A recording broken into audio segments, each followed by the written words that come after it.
senator from California.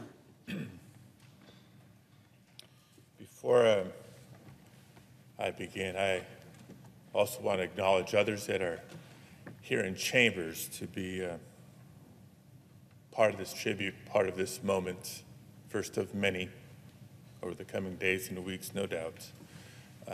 Senator Schumer acknowledged Speaker Pelosi, Speaker Emeritus Pelosi, my speaker, Catherine in the gallery here. We do have a good amount of the California congressional delegation here as well, paying their respects. The Dean, Representative Lofgren, and so many friends from the north to the south, to the east and the west of the Golden State. Up in the gallery is also Team Feinstein. So many of the staff members that made sure the office was always performing at peak capacity, just the way Dianne insisted. I know that personally, and I'll tell you why in a minute. But I think I speak on behalf of all of us when I say that it is with profound sadness that we bid farewell to my dear friend, colleague,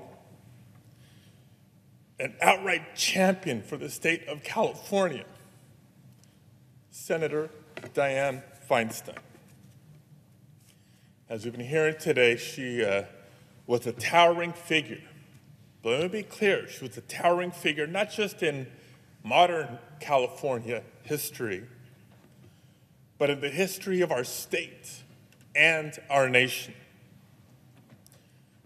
Yes, she broke barriers throughout her career. You've heard about that from Leader Schumer. How many firsts?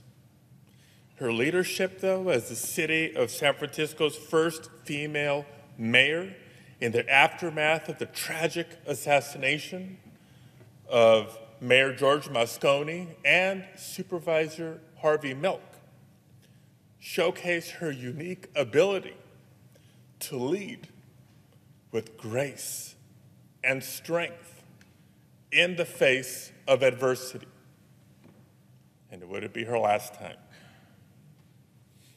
Following her election to the Senate more than 3 decades ago, Dianne's commitment to bipartisan collaboration made her a deeply respected figure on both sides of the aisle.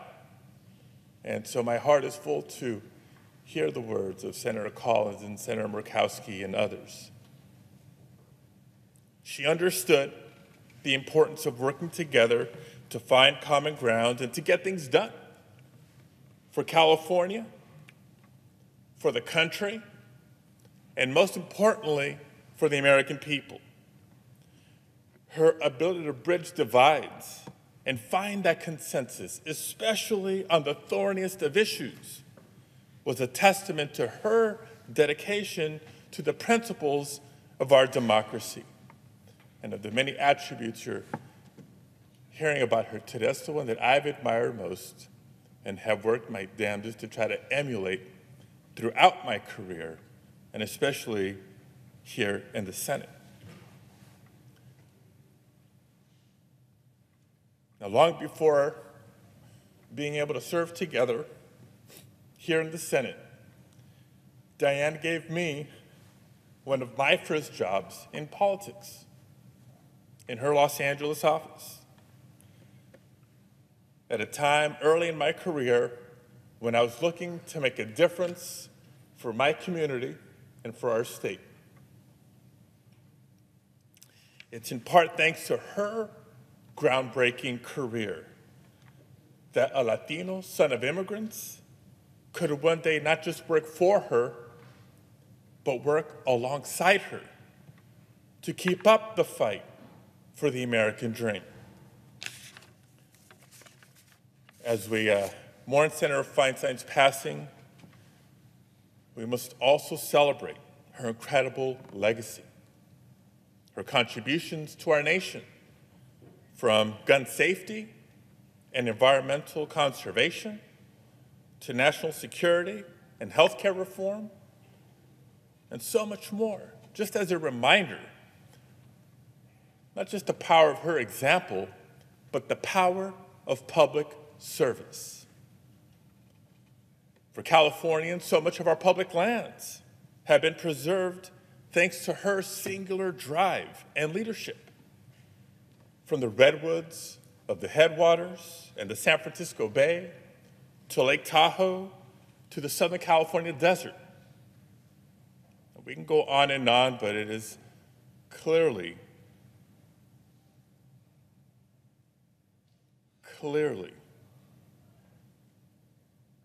a tremendous impact she's had.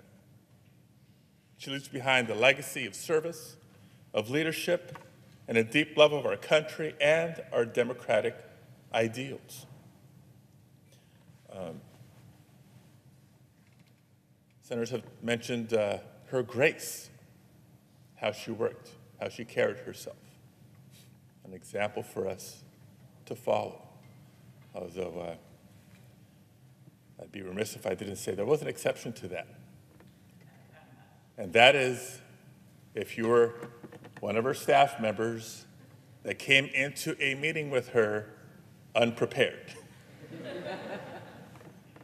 You did not want to not have the answer to her question.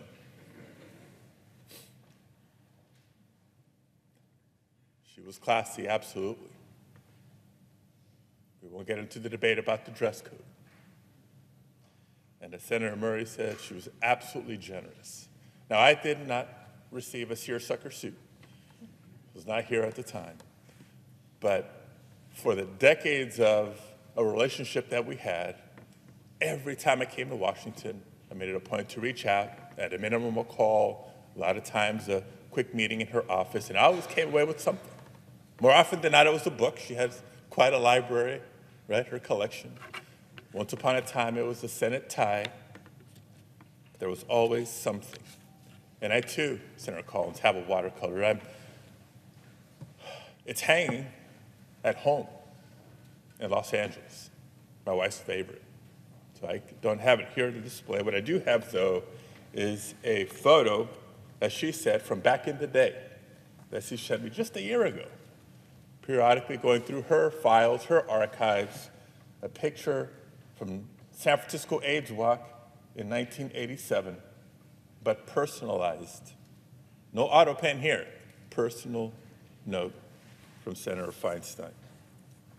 The last story I'll share, which I do think is unique, another example of her generosity, is the day I was sworn into the Senate in 2021, under the most trying of circumstances. COVID, pre-vaccine, 2 weeks after January 6th. 40,000 National Guards women and men on the perimeter of a fenced-off Capitol complex. She honored me by escorting me down the center aisle to the rostrum, stood behind me as I was sworn in. Big day for me. Tough day not having Angela and my boys by my side. As soon as the votes were over, session was over, she grabbed me by the hand and said, "Come with me." Sorry, not sorry to say, after I had interviews lined up, we marched right past reporters to her hideaway. Immediately wanted to continue the dialogue of, how can I help you? How can I help you? Mustered up a little bit of courage and said, "Dianne, I love you, but I want to call my wife. I've just been sworn into the Senate." So I called my wife. Angela answers. We immediately start FaceTiming each other. We're by the window so we can make sure the signal doesn't drop. And my boys are there. And Dianne says, "Give me the phone." I've just been sworn into the United States Senate, and I'm watching Senator Feinstein FaceTime with my kids. "So proud of your dad. When are you coming to Washington? I will buy you lunch." That was Dianne Feinstein. May she rest in peace, and may her legacy continue to inspire us all. Thank you, Mr. President. I yield the floor.